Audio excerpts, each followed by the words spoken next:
In an era marked by significant shifts in workforce dynamics, the recent discussion surrounding the potential job cuts in the federal sector has ignited conversations about the broader implications for the economy and labor market.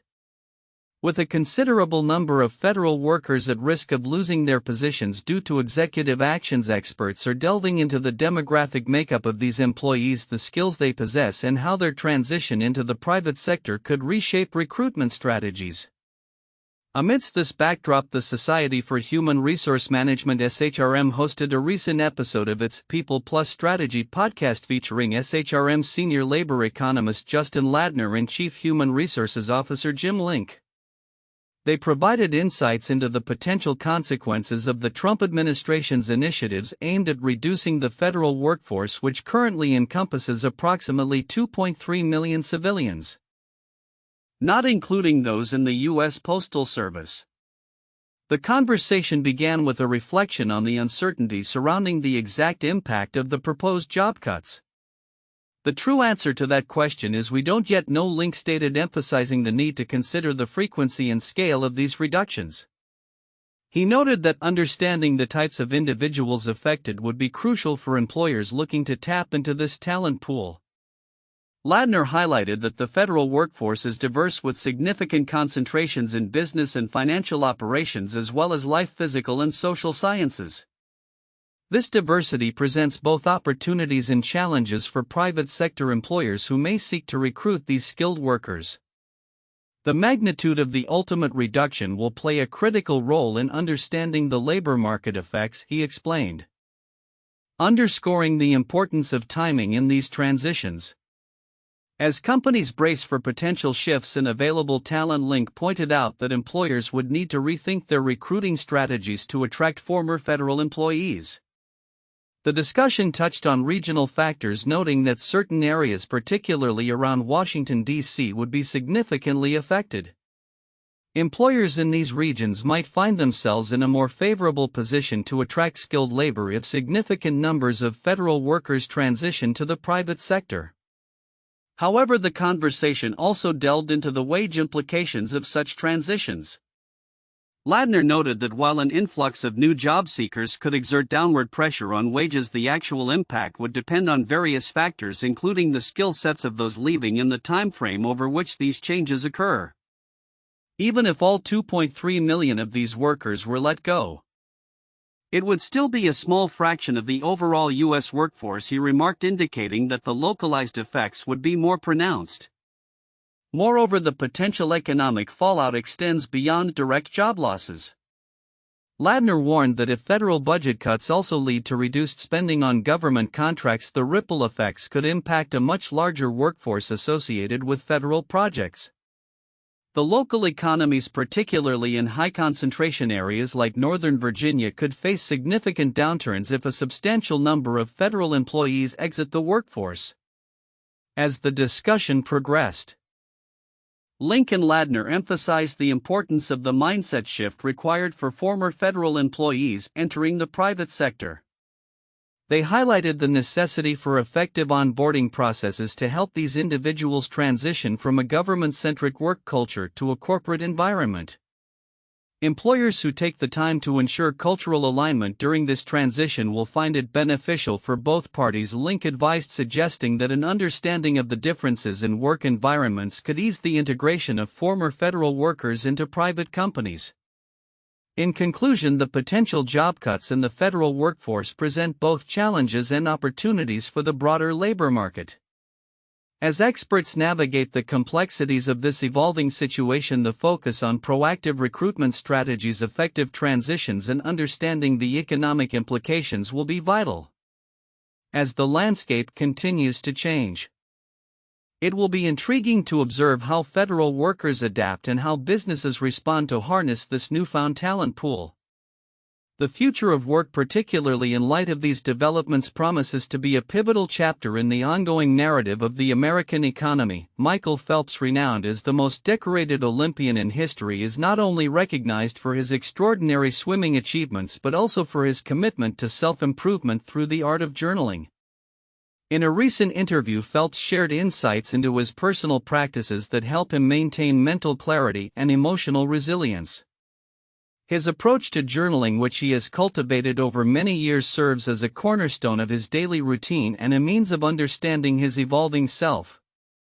Phelps candidly acknowledged the importance of structure in his life, revealing that he uses journaling as a method to track both the trivial and significant aspects of his day. "I have to be the best version of myself and give myself the chance," he explained, emphasizing the necessity of self-awareness in achieving personal growth.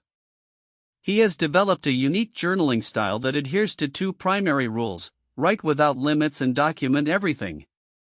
This unrestricted approach allows him to express thoughts, emotions, and daily occurrences without the constraints of prompts or pre-planned topics. The genesis of Phelps' journaling habit can be traced back to his early 20s, where it emerged as a strategy to cope with emotional challenges. Raised by a single mother who instilled in him the value of resilience, Phelps learned to mask his feelings. "My mom taught us to stuff it down and pretend like everything's fine," he recalled. This upbringing led him to seek an outlet for his emotions, ultimately resulting in a lifelong commitment to writing. Phelps now views his journal entries as puzzle pieces that help him make sense of his experiences and emotions, and he often revisits them to glean new insights. In an effort to understand Phelps' methods firsthand, journalist Elise Devlin embarked on a week-long journaling experiment inspired by the Olympians' techniques. Initially skeptical about the potential for meaningful reflection, Devlin discovered that even mundane details sparked profound realizations. Her entries revealed evolving thoughts on friendships and personal connections, demonstrating how the simple act of writing could facilitate deeper self-discovery. Throughout the week, Devlin experienced revelations that prompted her to make small but impactful changes in her routine. From recognizing the need to drink more water to re-establishing communication with friends, she found that journaling enhanced her awareness of daily habits and emotions. "I feel like when I don't do it, I'm not giving myself the best chance to be me," Phelps remarked, underscoring the significance of authenticity in personal development. As her journaling journey progressed, Devlin noted how the practice fostered a sense of connection to her past and present. By documenting her highs and lows, she rekindled traditions with friends and deepened her understanding of her own emotional landscape. Phelps' influence was evident throughout her experience, showcasing how a commitment to self-reflection can lead to transformative insights. Phelps continues to champion therapy alongside journaling, advocating for mental health awareness and the importance of emotional intelligence. His journey from a young swimmer grappling with identity to a reflective adult has shaped his advocacy for mental well-being. As he navigates life beyond the pool, Phelps remains committed to understanding himself and encouraging others to embrace their authentic selves. Looking ahead, Phelps' approach to journaling serves as a reminder of the power of self-exploration and the potential for personal growth. As more individuals recognize the benefits of such practices, the conversation around mental health and emotional resilience is likely to evolve, paving the way for a future where self-awareness becomes a fundamental part of everyday life. In an exciting turn of events for automotive enthusiasts, Jeremy Clarkson, the charismatic former host of Top Gear and the Grand Tour, is set to make a highly anticipated appearance on the popular car renovation series, Car SOS. The 13th season of the show promises an engaging mix of thrilling automotive makeovers and heartfelt personal stories, with Clarkson contributing an unforgettable reveal from his own Diddley Squad farm. Scheduled to premiere on March 13, 2025. On National Geographic, this season not only celebrates iconic vehicles but also highlights the resilience and passion of their owners. Clarkson's involvement in Car SOS has sparked significant excitement within the motoring community.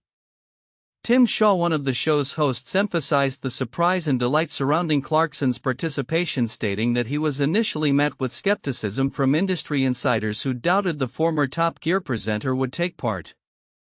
However, Shaw's outreach yielded a positive response, with Clarkson graciously inviting the entire Car SOS crew along with a full coach of fans to his farm for the reveal. Shaw recounted how Clarkson was warm, friendly, and of course typically sarcastic and funny, dispelling some of the myths surrounding his public persona. This season of Cars features an impressive lineup of vehicles including a Ferrari 308 GTS, a BMW E46 M3, and classic British models like the Wolseley Hornet 6 and the Land Rover Discovery Series 1. The show aims to appeal to a broad spectrum of car lovers, from rally enthusiasts to fans of vintage off-roaders, making it a must-watch for anyone passionate about automotive history. In addition to Clarkson, the season will also include appearances from motoring presenter Mike Brewer and comedian Johnny Vegas, further diversifying its appeal. As the series progresses, viewers will witness remarkable transformations of beloved vehicles, each with its own unique narrative showcasing the intersection of automotive culture and personal journeys. As the automotive landscape continues to evolve, Clarkson's return to television in such a heartfelt format marks a notable moment in his career. Beyond his famed television persona, he has recently ventured into farming with his show Clarkson's Farm, where he documents the challenges of managing his property.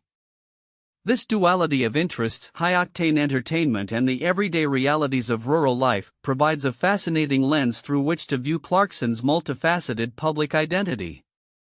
Looking ahead, the upcoming season of Cars not only promises to deliver excitement and nostalgia but also serves as a reminder of the enduring connection between cars and the stories of the people who love them. With Clarkson at the helm for this unforgettable reveal, fans can expect both heartfelt moments and classic Clarkson humor, ensuring that this season will be one for the ages. As the world of motoring continues to evolve, Clarkson's involvement in such projects may pave the way for more engaging content that resonates with a diverse audience of car enthusiasts and casual viewers alike. In a significant shift within the film industry, Amazon has officially gained creative control over the iconic James Bond franchise, a move that follows reported tensions between the tech giant and the series' longtime producers Michael Wilson and Barbara Broccoli. This development signals a new era for the beloved spy series, which has long been a staple of global cinema since its debut in 1962. The announcement made on February 20, 2025 marks a pivotal moment for Amazon, which acquired distribution rights to the Bond films when it purchased MGM Studios in 2022. Until now, Wilson and Broccoli, whose father Albert Broccoli was instrumental in bringing the franchise to life, had retained creative authority, making decisions about production timelines and casting. However, with this new agreement, Amazon will now co-own the franchise and has the reins to steer its future direction. Barbara Broccoli has indicated her intentions to step back from producing upcoming films, focusing instead on her other projects. After the release of No Time to Die in 2021, I felt it was time to allow fresh perspectives, she stated, emphasizing a desire for new creative directions. This transition comes on the heels of internal disagreements regarding the franchise's future, particularly Amazon's inclination to expand the Bond universe through spin-offs and different casting choices. Reports suggest a strained relationship between the Broccoli family and Amazon, with Broccoli expressing skepticism about the tech company's vision for the franchise. According to sources close to the situation, she was particularly resistant to ideas that included monetizing the brand through television adaptations or altering Bond's traditional characteristics, stating these people are idiots, in reference to Amazon's proposals for the character's future. This friction highlights a broader trend in Hollywood, where traditional producers find themselves at odds with tech companies eager to capitalize on established franchises. As Amazon takes the helm, the future of the James Bond series now hinges on its direction. No decisions have yet been made regarding the next installment, including the choice of director, scriptwriter, or lead actor. However, speculation abounds regarding potential replacements for Daniel Craig, who stepped away from the role after No Time to Die. Names like Aaron Taylor-Johnson, Henry Cavill, and Idris Elba have emerged as possible successors, while acclaimed directors such as Christopher Nolan and Quentin Tarantino have expressed interest in helming a Bond film. The James Bond franchise has proven to be a commercial powerhouse, grossing approximately $2.2 billion at the box office across 25 films in the US and Canada alone, making it the 11th highest-grossing film series in history. With the first Bond film Dr. No released over 6 decades ago, the franchise has adapted to changing audience tastes while maintaining its core identity. As Amazon embarks on this new chapter, industry watchers will closely observe how it navigates the legacy of the Bond brand while infusing it with innovative storytelling approaches. The outcome of this partnership could reshape not only the future of James Bond but also set a precedent for how tech companies engage with traditional film franchises.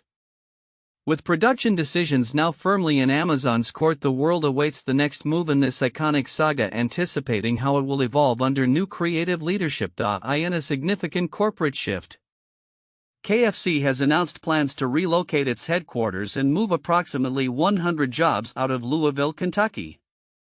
This decision, which comes as part of a broader strategy to optimize company operations, is poised to have lasting implications for both the brand and the local economy. The relocation marks a pivotal moment for KFC, a brand deeply intertwined with its Kentucky roots, and raises questions about the future of corporate stability and community engagement in the face of shifting business landscapes. The fast food giant, known for its iconic fried chicken, is moving its headquarters as part of a strategic realignment aimed at enhancing operational efficiencies and responding to changing market demands. While the company has not disclosed the specific location of its new headquarters, the announcement has already sparked concerns among local officials and community leaders about the potential loss of jobs and economic activity in Louisville. "This is a tough day for our city," commented Louisville Mayor Craig Greenberg. "KFC has been a cornerstone of our community for decades, and the loss of these jobs will be felt by many." The mayor's remarks reflect a broader sentiment among local stakeholders who worry about the implications of such corporate decisions on employment and economic vitality. This move by KFC is emblematic of a larger trend seen across various industries, where companies are increasingly prioritizing flexibility and cost efficiency over geographical loyalty. The ongoing changes in consumer behavior accelerated by the pandemic have forced many businesses to reassess their operational frameworks, leading to difficult decisions that can impact local economies.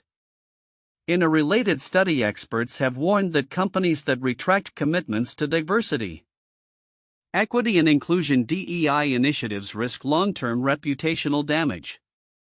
The recent actions of several Fortune 500 companies, including Target, have come under scrutiny as they scale back DEI programs in response to shifting political climates. According to research from Columbia Business School, organizations that fail to maintain their commitments to social responsibility may alienate consumers who expect authenticity and consistency in corporate messaging. Rebecca Ponce de Leon, an assistant professor of management at Columbia, emphasizes that companies must demonstrate ongoing commitment to their values, or they face reputational risks that linger long after political climates change. This perspective is particularly relevant for KFC as it navigates its own corporate transition. The fast food chain's future success may depend not only on its operational decisions but also on how it engages with its community and maintains its brand ethos. As KFC prepares for this significant transition, the company faces the dual challenge of ensuring a smooth operational change while also addressing the sentiments of its loyal customer base and the local community. The outcome of this move will likely influence not only the company's trajectory but also set a precedent for how other corporations approach similar strategic shifts.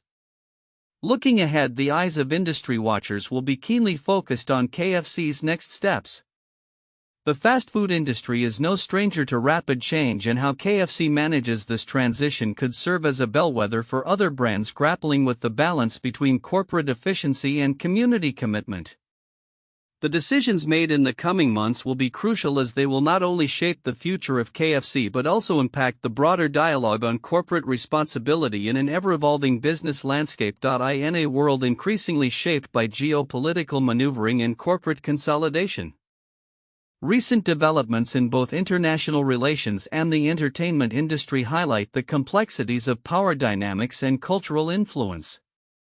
As tensions rise in Eastern Europe, a shift in the management of one of the most iconic film franchises signals significant changes in creative control and market strategies. These intertwined narratives reveal how global events impact not just politics and economics but also the cultural fabric of society. The ongoing conflict in Ukraine has highlighted its role as a pawn in a larger Russian strategy, as noted in a recent report by Bloomberg.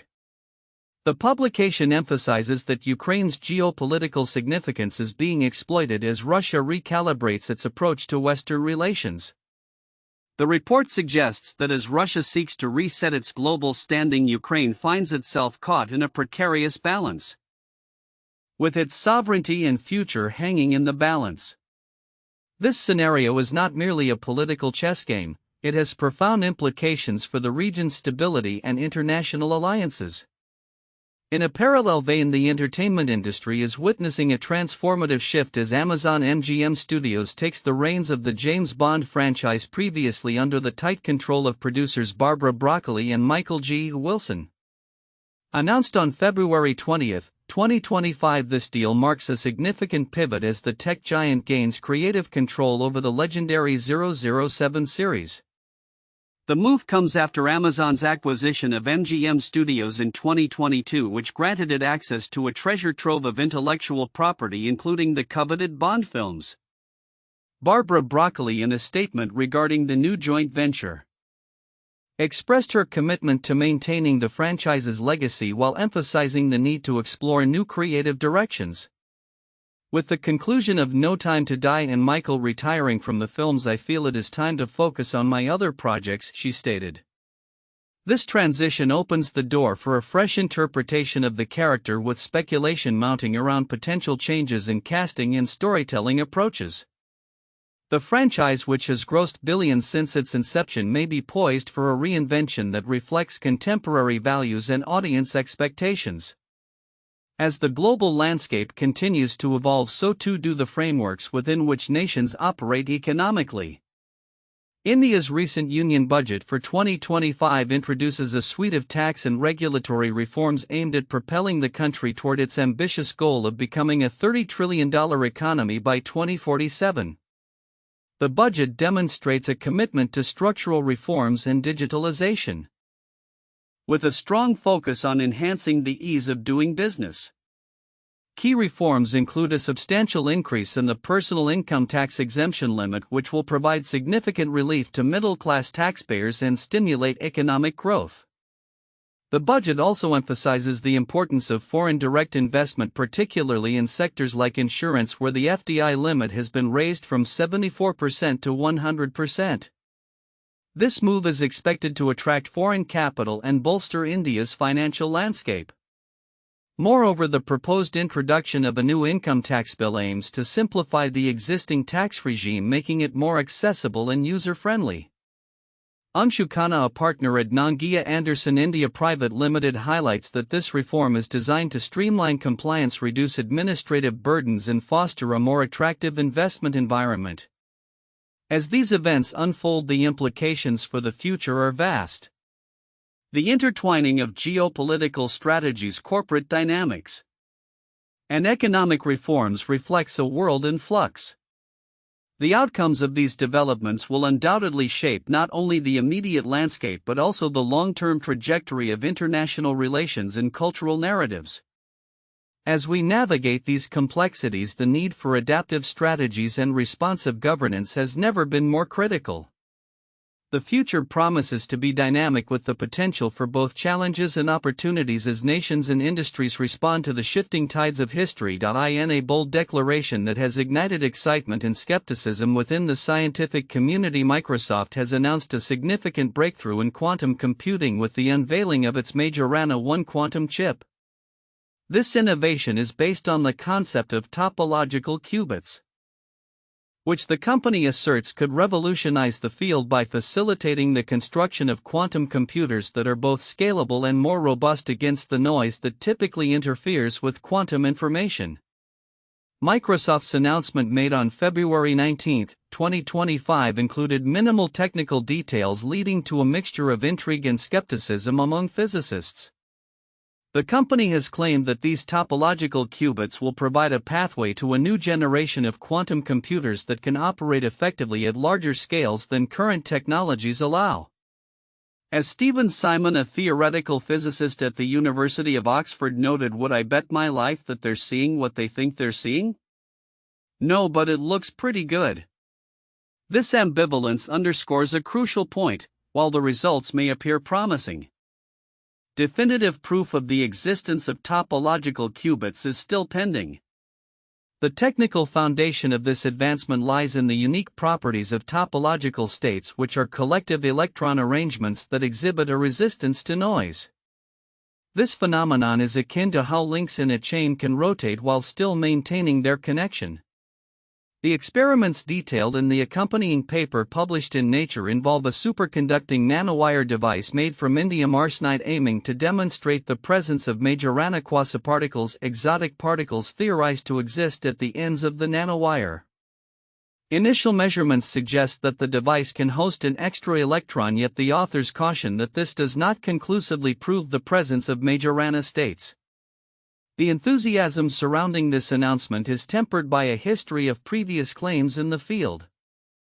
For instance, a similar assertion made by a Microsoft-funded team in Delft, the Netherlands, was retracted in 2021, highlighting the fragile nature of experimental validation in quantum research.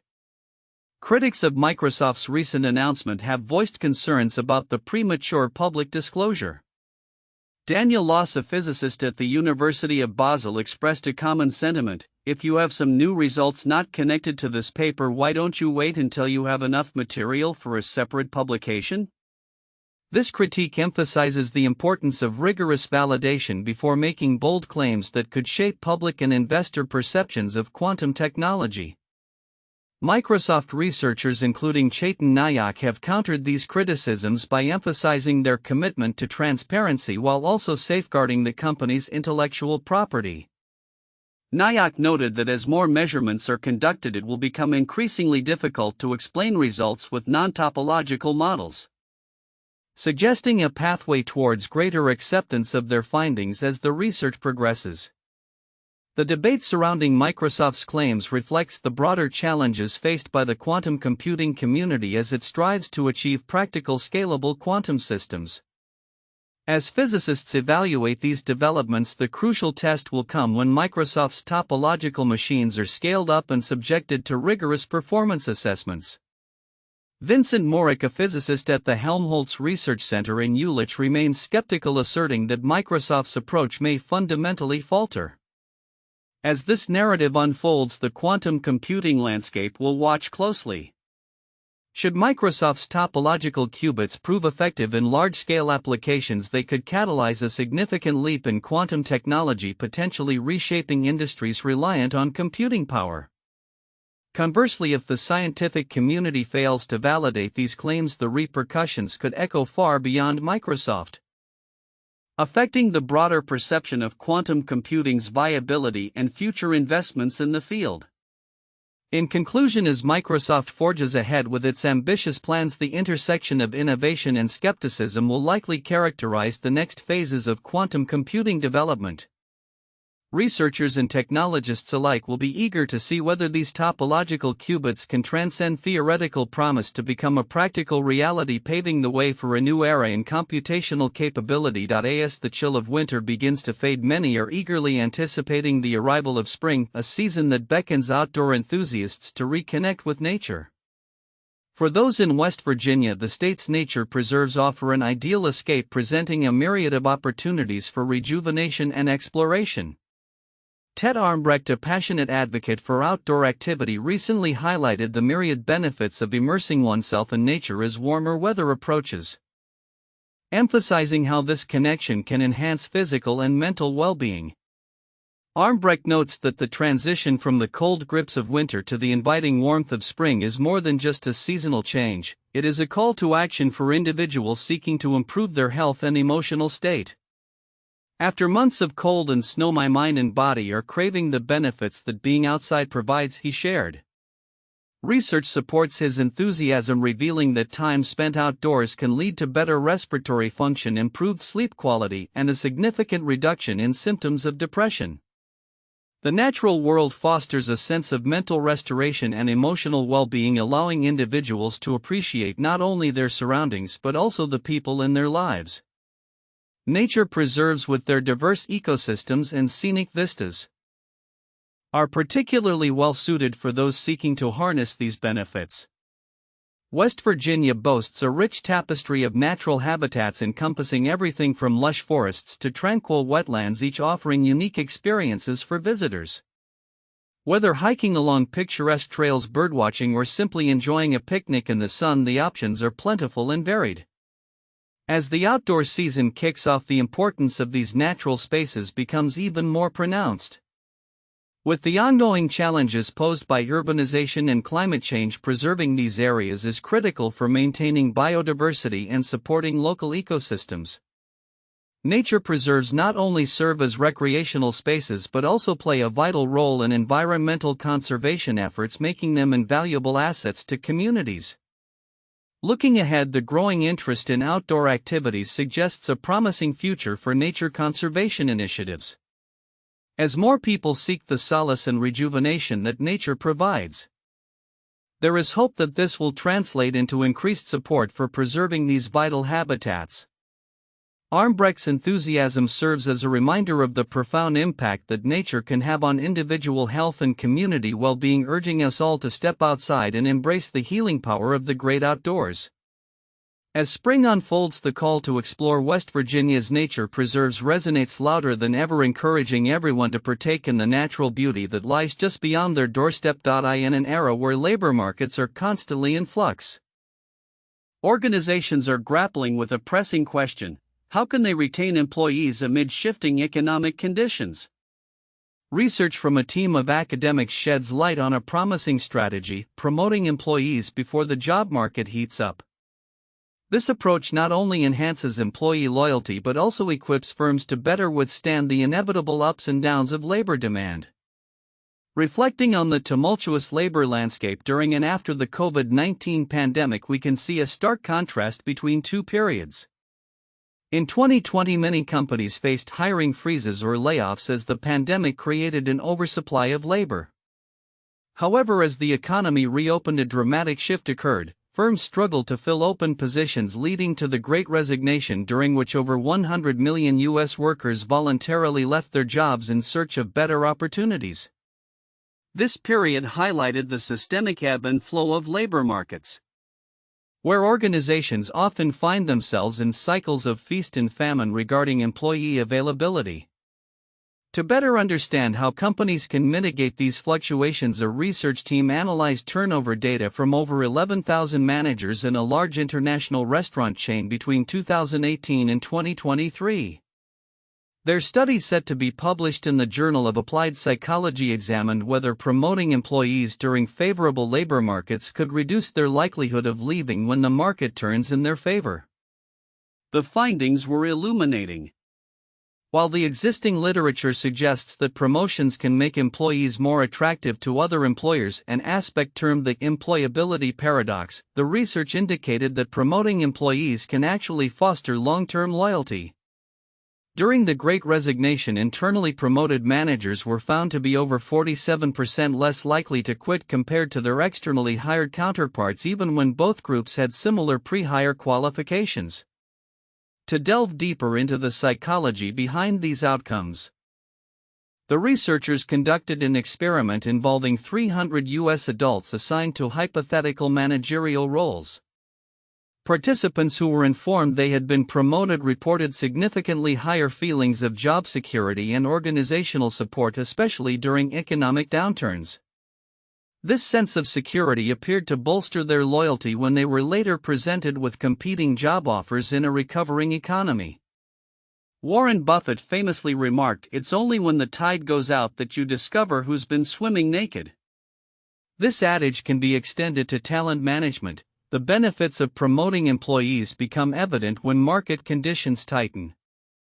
Promoting from within not only signals to employees that their contributions are valued but also creates a more resilient organization that can weather future labor market shifts.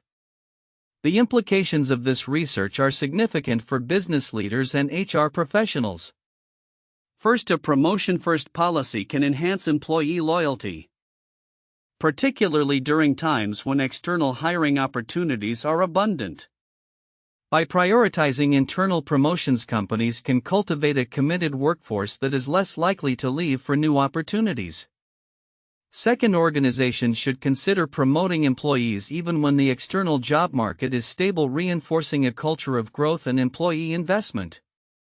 Moreover, taking a long-term view on talent management strategies is crucial. Many HR decisions are often reactive, driven by immediate market conditions. However, cultivating emotional bonds with employees through consistent career development signals can lead to stronger retention rates over time. While the research provides compelling insights, it is essential to acknowledge certain caveats. The study's focus on the restaurant industry may not fully apply to all sectors, particularly for promotions leading to executive-level roles. Nonetheless, the core principle remains: fostering a supportive workplace through promotion can enhance loyalty across various industries. As companies navigate the complexities of the current labor market, the lessons learned from the Great Resignation are more relevant than ever. By adopting a promotion-first approach and prioritizing employee development, organizations can position themselves for success in a dynamic economic landscape. Looking ahead, the ability to retain talent will be paramount, and those that invest in their workforce today will likely reap the benefits tomorrow. In the ever-evolving landscape of technology and gaming, the spotlight often falls on the titans of the industry like Microsoft and its Xbox division. However, recent developments have sparked conversations that go beyond mere sales figures and console wars. As Microsoft celebrates its 50th anniversary, its gaming arm faces a series of challenges that have raised questions about its strategy, particularly regarding its ambitious subscription service. Xbox Game Pass. Initially touted as the Netflix for gaming, the service has not yet revolutionized the industry in the way its creators envisioned. Microsoft's shift to a subscription model for gaming was a bold move aimed at redefining how consumers engage with video games.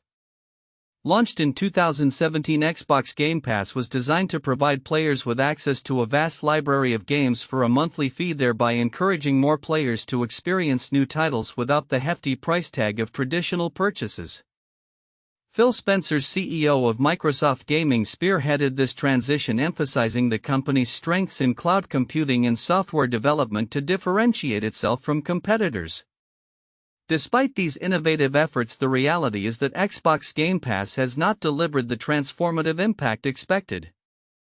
While it has gained a loyal subscriber base, estimates suggest that Xbox hardware sales remain significantly behind those of Sony's PlayStation, with some reports indicating sales at less than half of the PS5's impressive numbers. Nintendo Switch, meanwhile, continues to thrive, having sold over 150 million units since its launch, demonstrating the challenges Microsoft faces in capturing market share. During a recent episode of The Verge's Decoder podcast, David Pierce discussed the complexities of the current gaming market with Ash Parrish, a video game reporter. They examined how rising production costs and consumer expectations complicate the landscape for Xbox. As video games get more expensive to make and the demands for their scope, size, and quality become greater, how do you produce certifiable hits? Pierce questioned, illuminating the struggles inherent in the gaming industry today. The conversation highlighted that while Game Pass is operationally successful, it has not fundamentally changed player behavior.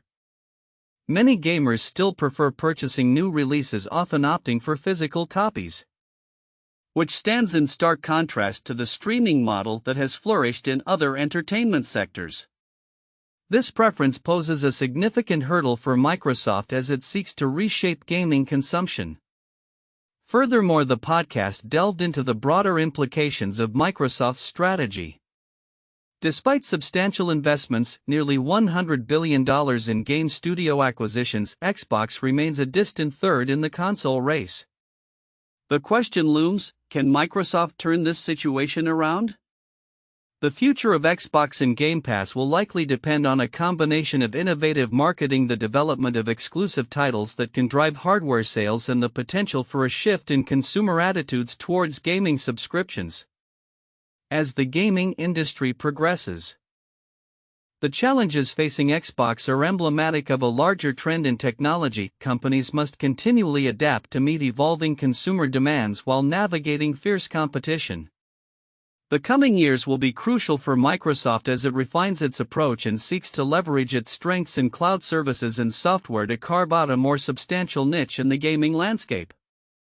Industry observers remain keenly interested in how the next phase of Xbox's strategy will unfold, particularly as emerging technologies in gaming formats continue to reshape the way players engage with their favorite pastimes. In a world increasingly defined by geopolitical rivalries, the competition between the United States and China stands out as one of the most significant challenges of our time.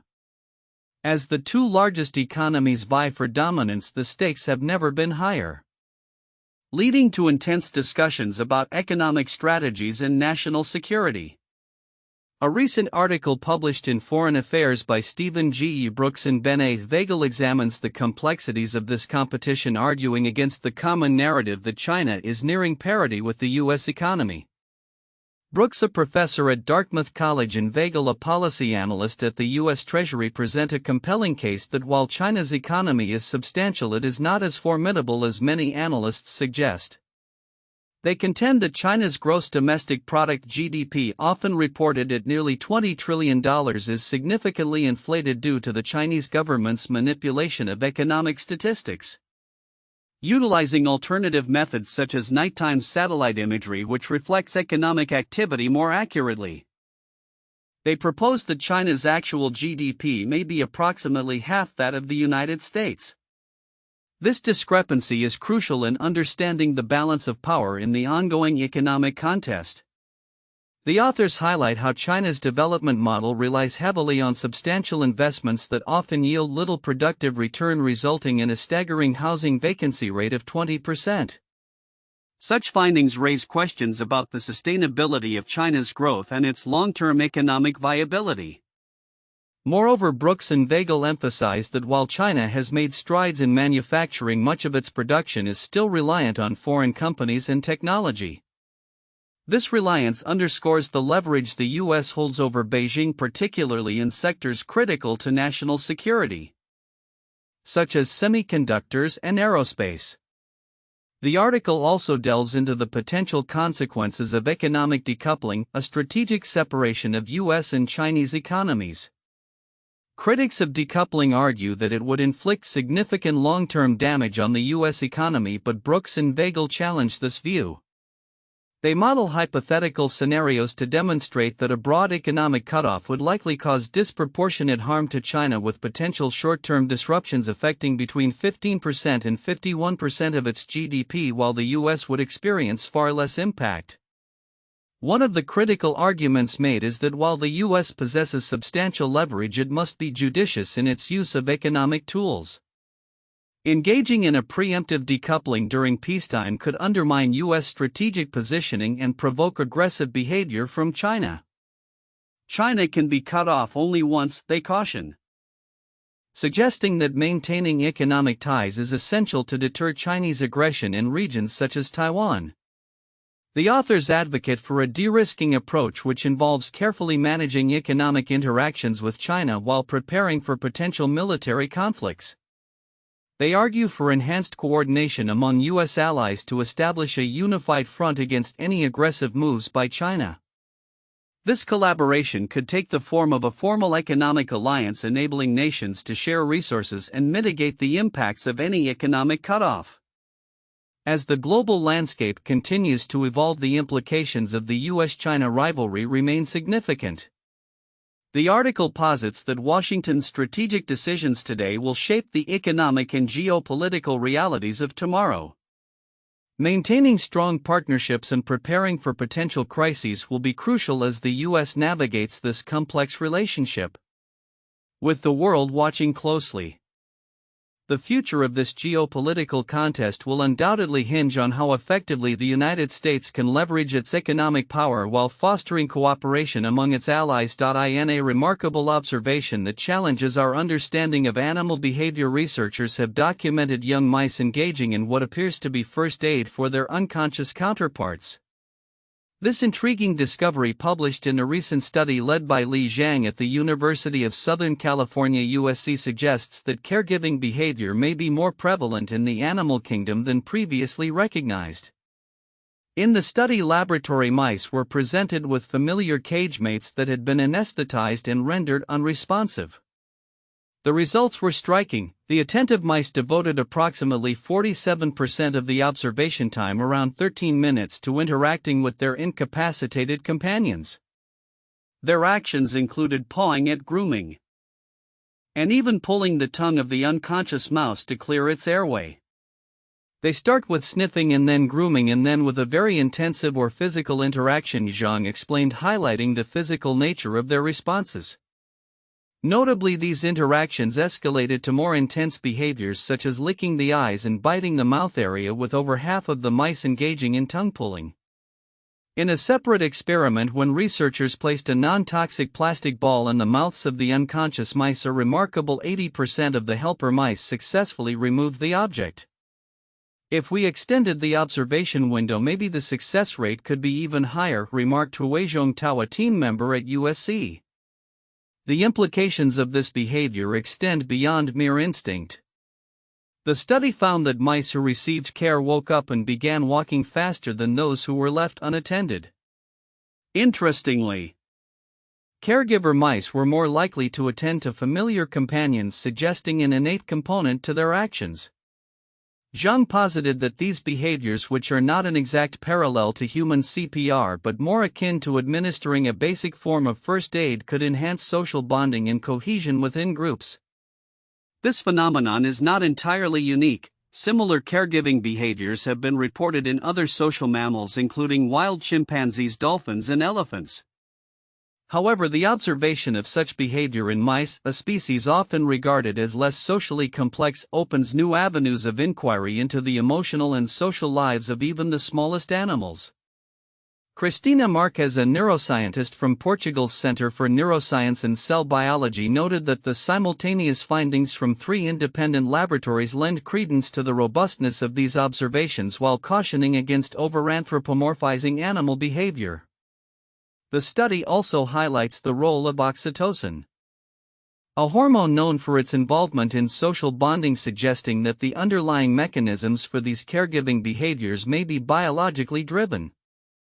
Zhang and his colleagues believe that these instinctive behaviors could be more widespread among social animals than previously documented, prompting a re-evaluation of how we perceive animal interactions. As scientists continue to explore the depths of animal behavior, this study not only sheds light on the nurturing instincts of mice but also raises questions about the potential for similar behaviors across various species. The findings pave the way for future research that could help unravel the complexities of social interactions in the animal kingdom, challenging long-held assumptions about the emotional lives of non-human species. As we delve deeper into the realm of animal behavior, it becomes increasingly evident that the capacity for care and connection might be a fundamental trait shared across species.